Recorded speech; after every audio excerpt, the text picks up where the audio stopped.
Dear students, I welcome you again for our digital class.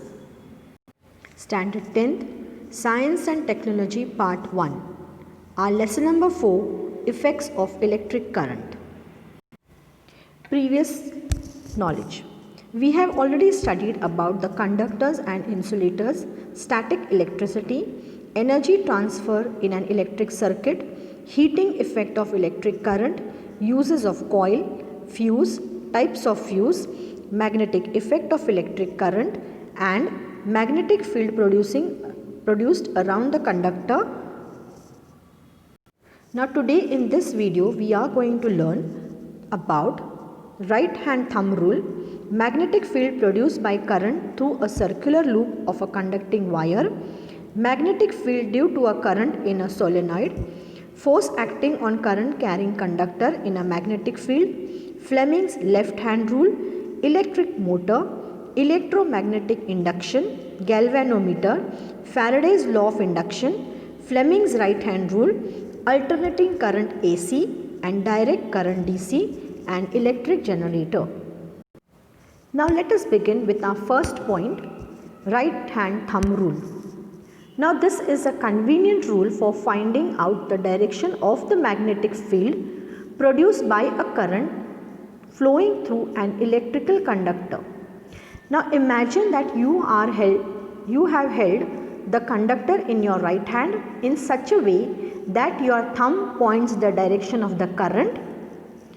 Then turn your fingers around the conductor. The direction of your fingers is the direction of the magnetic lines of forces. Now let us see what is the right hand thumb rule. It is also called as the Maxwell's corkscrew rule. The Maxwell's screw rule sometimes is also called as Maxwell's corkscrew rule. Now imagine a right hand screw with turn so that it bores its way in the direction of the current in the wire. The direction of rotation gives the direction of the magnetic field. Now you can observe in the figure that the thumb is pointing along the direction of the current and the fingers gives the direction of the magnetic field. Magnetic field due to a current in a solenoid. Now when a copper wire with a resistive coating is wound in a chain of loops like a spring, it is called as solenoid. Whenever an electric current passes through a solenoid, magnetic lines of forces are produced in the pattern as given in the figure. Now we are aware of the magnetic lines of force of a bar magnet. The properties of the magnetic field of a solenoid are very similar to the magnetic field produced by a bar magnet. One of the open ends of a solenoid acts as a magnetic north pole and the other as the magnetic south pole. The magnetic lines of the force inside the solenoid are parallel to each other. They are parallel to each other means that the intensity of the magnetic field within the solenoid is uniform. Everywhere in the magnetic field in a solenoid is uniform. Now in the figure you can see how the magnetic field is created in a solenoid. Now let us see the force acting on the conductor carrying conductor in a magnetic field. Whenever a current is not flowing through a wire, it remains straight, that is position A. When the current flows from top to bottom, the wire bends and comes into position C. If the current direction is reversed, its flow from the bottom to the top end, the wire bends but comes in the position B. This means the direction of the force on the wire is perpendicular to both the magnetic field and the direction of the current. Now you can see in the figure that the direction of the force on the wire is perpendicular to both. It is perpendicular to both, that is the magnetic field also and the current. Hence the direction of the magnetic field is from north to south. In this experiment, it is noted that whenever current flows through a conductor in the presence of the magnetic field, a force is exerted on the conductor. If the direction of the conductor current is reversed, the direction of the force also gets reversed. If the magnet is kept reversed, its south pole is brought at the position of its north pole and its north pole is brought to the position of the south pole. Now what will happen if this is done? In this experiment, it is clearly shown that a force is exerted on the current carrying conductor. The direction of this force depends on both the direction and the current and the direction of the magnetic field. Experimentally, it is possible to show that this force is maximum when the direction of the current is perpendicular to the direction of the magnetic field. Now in the figure ABC, you can see that magnetic field is perpendicular to the plane of the paper going inside the paper. Now let us see the Fleming's left hand rule. Now already we have seen in the previous experiment that the direction of the electric current and the direction of the magnetic field, and found that the direction of the force exerted is perpendicular to both. Now there is a very simple rule relating to all these three directions. Now this rule is called as Fleming's left hand rule. According to this rule, the left hand thumb, index finger and the middle finger are stretched so as to be perpendicular to each other. If the index finger is in the direction of the magnetic field and the middle finger points the direction of the current, then the direction of the thumb is the direction of the force on the conductor. You know various forms of energy. We have also studied that energy can be changed into different forms. Here, a device changing electrical energy into mechanical energy is known as an electric motor. Around us, in our day-to-day life, an electric motor is a boon. It is used in fans, refrigerators, mixers, washing machines, computer, pumps, etc. But how does this motor work? So let us study how an electric motor works. Now very carefully look at the figure. It is also given on page number 56, figure number 4.13 in your textbook. Now let us study the working of the electric motor. The electric motor consists of rectangular loop of copper wire having resistive coating.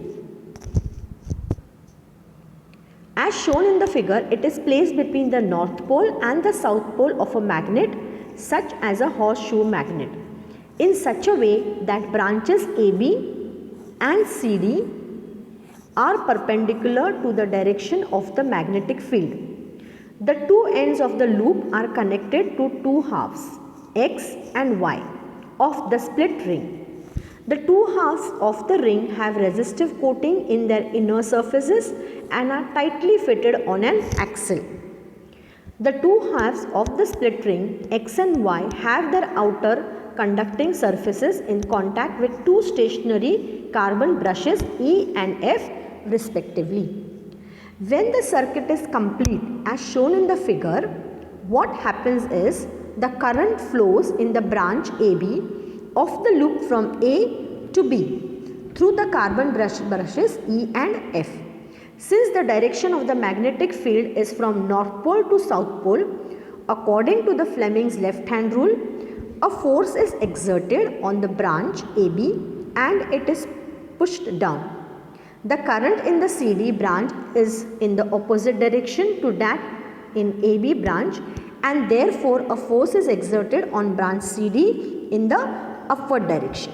Now children, you can see how the loop ABCD is turning inside in the left hand side figure. Thus the loop and the axle, they start rotating in an anti-clockwise direction. After half a rotation, the two halves of the split ring X and Y come in the contact with the carbon brushes E and F respectively, and the current in the loop starts flowing in the direction of DCBA.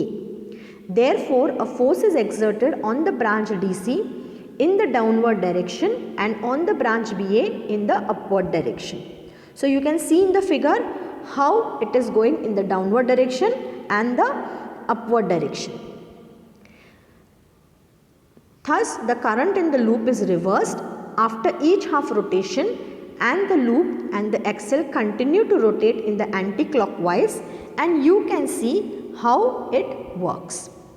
Commercial motors run on the same principle, but practical changes are made in their construction. Now let us study about the electromagnetic induction. We have seen in our previous classes that if we keep an electric conductor in a magnetic field such that direction of the current flowing through the conductor in perpendicular to the magnetic field, then a force is exerted on the conductor. We have seen it in the previous experiment. Because of this, the conductor moves, but if an electric conductor is moving in a magnetic field or the magnetic field around a stationary conductor is changing, what will happen?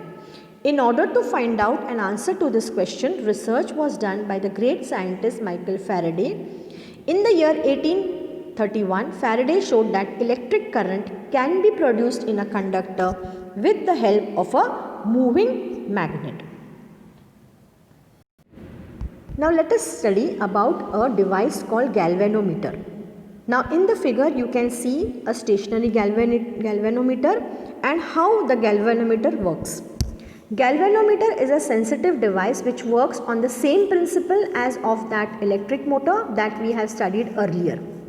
We can make some electrical measurements with it.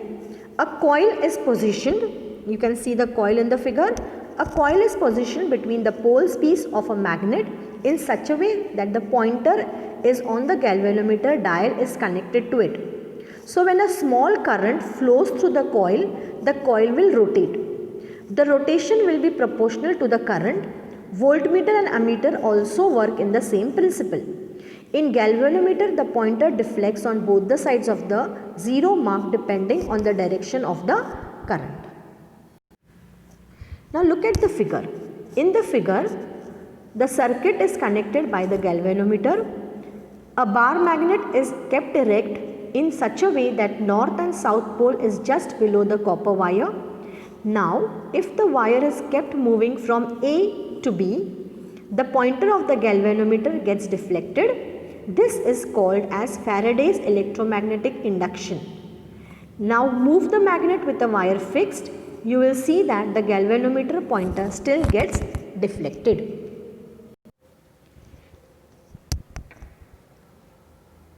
Look at the figure given 4.16a, b and c. Now here in this experiment, the galvanometer deflects to a side and quickly comes back to zero.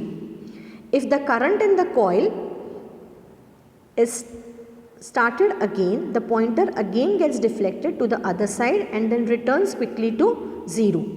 Now when the electrical current is flowing through a solenoid coil and the solenoid coil is displaced with respect to the coil, the current is still produced in the coil. This is figure number 4.16b.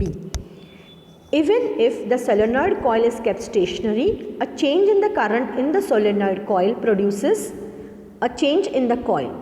If this solenoid coil is moved towards or away from the coil, we see a deflection in the galvanometer. See figure number 4.16c.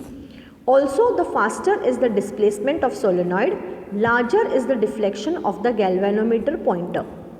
If the current in the solenoid coil is changed, the current is produced in the coil, or if the solenoid coil is moved towards the coil, then also a current is produced in the coil.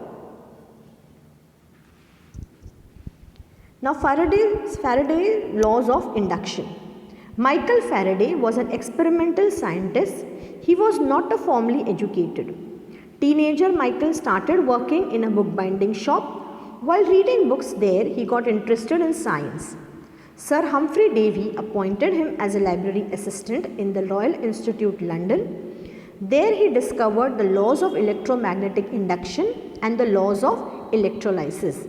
Several universities offered him honorary degree, but Faraday refused to accept such honors. Now let us see Faraday's laws of induction. Now in Faraday's laws of induction, if a current is switched off or on in the solenoid coil, a current is induced in the coil. Such an induction is also observed when the current in the solenoid coil is increased or decreased.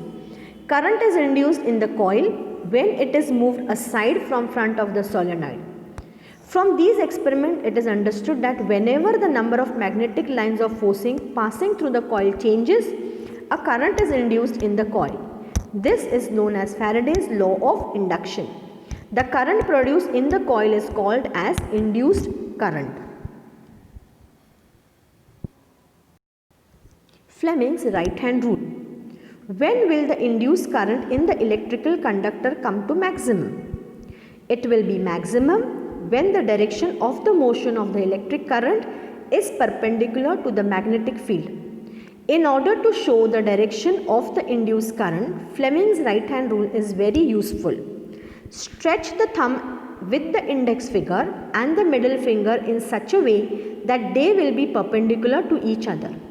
In this position, the number indicates the direction of the motion of the conductor, the index finger in the direction of the magnetic field, the middle finger shows the direction of the induced current.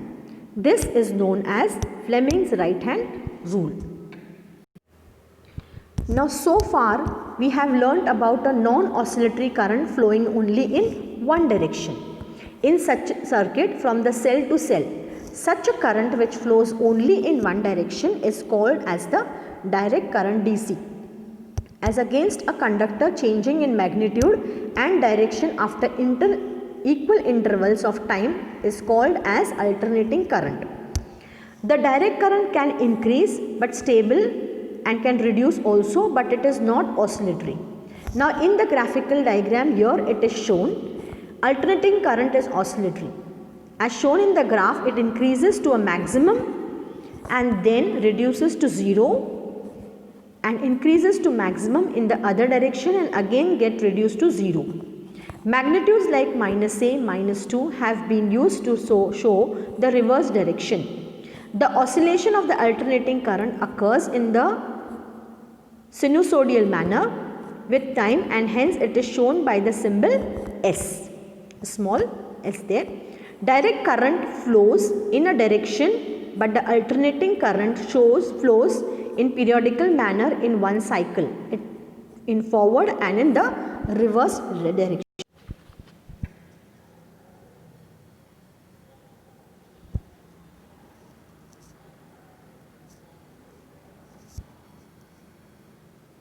You will have to learn this distinguish by heart. In India, in the power station generating electricity, one cycle changes in 1/5 second. The frequency of AC is 50 Hz, that is 50 cycles per second. When the electric power is transmitted over a long distance, it is beneficial to have it in the AC form as it results into minimum power loss during transmission. The home supply is of alternating current. We have learned in our previous class about the precautions which we have to take while using the electricity. We have seen the experiments based on electromagnetic induction. The current produced in these experiments was of very small magnitude, but the same principle can be harnessed for the use of mankind to produce a large current. Here, mechanical energy is used to rotate the current carrying coil in a magnetic field around an axle, thereby producing electricity. So, we can say that in an electric generator, mechanical energy is used to rotate the current carrying coil in a magnetic field around an axle, thereby producing electricity. Now, let us see how this electric generator works. In the figure, a copper wire coil ABCD kept between the two poles piece of a magnet. The two ends of the coil are connected to a conducting rings R1 and R2 via carbon brushes. Both the rings are fixed to the axle, but there is a sensitive coating, resistive coating in between the ring and the axle. The axle is rotated with the help of a machine from outside. Because of this, the coil ABCD starts rotating. The stationary carbon brushes B1 and B2 are connected to a galvanometer which shows the direction of the current in the circuit. Upon rotating the axle, the branch AB goes up and the branch CD goes down. According to Fleming's right-hand rule, electric current is produced in the branches AB and CD in the direction A to B and C to D. Thus, the current flows in the direction A, B, C, D as shown in the figure. In the external circuit, the current flows from B to P1 to B1 through a galvanometer. If instead of one loop coil, a coil consisting of several turns is used, the current in the magnetube several times flows. After half rotation, the branch AB takes the place of the branch CD and the branch CD takes the position of the branch AB. So here the induced currents goes from D to C, C to B and B to A. But the branch BA is always in contact with brush B1 and branch DC in the contact of B2. Here in the external circuit, current flows from B1 to B2, that is opposite to the previous half rotation. This repeats after every half rotation and alternating current is produced. This is what is called as AC generator. Now see, in the figure we can see it how the AC generator is used to generate electricity. It moves and then the current is passed through the wires and the bulb glows. Now what will happen if we are required to make a DC generator? The DC generator does not change the direction in the external circuit. To achieve this, a split ring is fixed on the axle like a split ring used in an electric motor. Now let us see this in the figure. How DC current is obtained? DC can be generated in a number of ways. An AC generator equipped with a device called a commutator can produce direct current. Use of a device called a rectifier that converts AC to DC. Then there are batteries provide DC which is generated from a chemical reaction inside the battery. A DC generator could generate AC current, but it contains a simple device called a commutator to turn AC into DC. A commutator reroutes the flow of electron inside the DC generator so that the energy that appears at the output is pulsing direct flow. See, this is the way how a DC generator works. The split ring is fixed on the axle like a split ring used in an electric motor, and here the branch of the coil going upward is always in contact with the other brush and the branch going downwards is always in contact with the other brush. Now here we can see how electricity is generated. The water from the reservoirs goes to the hydroelectric power plant, where with the help of turbines the electricity is generated. Here also we can see how with the help of water, coal, the electricity is generated at the power stations, and then from the power line it comes to our houses. Also we can see how electricity is converted. We get electricity from the water with the help of the turbines.